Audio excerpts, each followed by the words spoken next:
I have always known that I was interested in studying abroad, but I was never exactly sure what or where I wanted to go. Then, one day in February last year, I heard about an opportunity that was studying abroad over winter 2016 in Belize City, Belize for 10 days. Although it was not for my major, I found myself thinking about this opportunity that I could not pass up. Next thing I knew, I was applying for this opportunity of a lifetime. A few months had passed, and on April 24, 2015, I found out that myself, along with 14 others, had been accepted into the program, one being my cousin.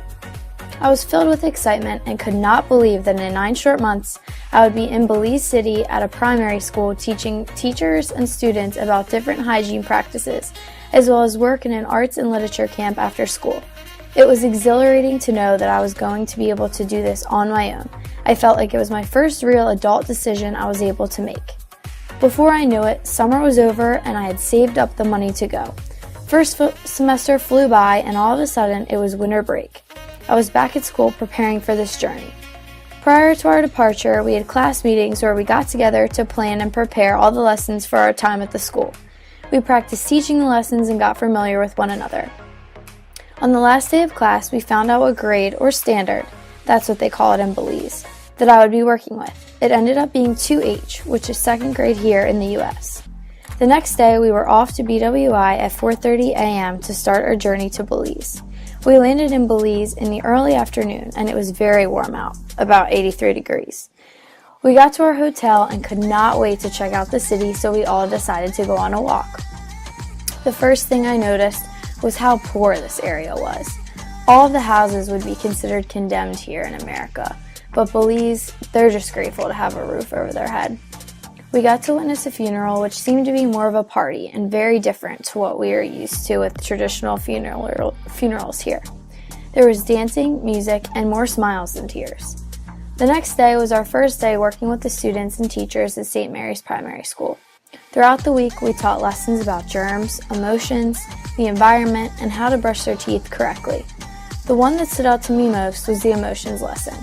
In the Caribbean culture, it is known by all that emotions are not discussed, and they are to keep to themselves.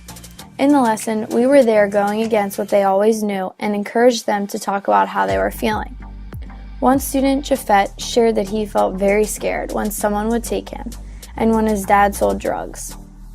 We later found out that his father was a drug lord in the city of Belize, and Jafet had been taken before as ransom by people who his father owed money to.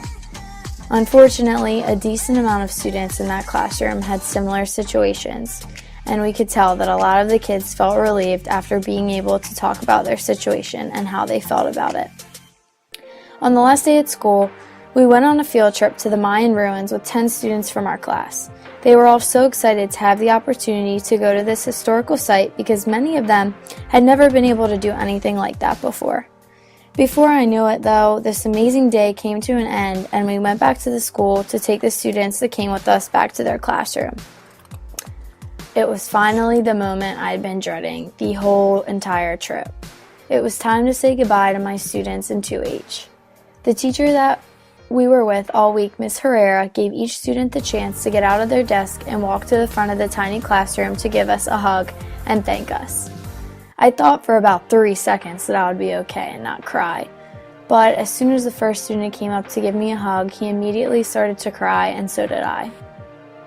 One by one, the students came up to give me a hug and told us how grateful they were to have had us in their school and how much they would miss us. After the goodbyes, we had one last class picture and we had to leave the classroom.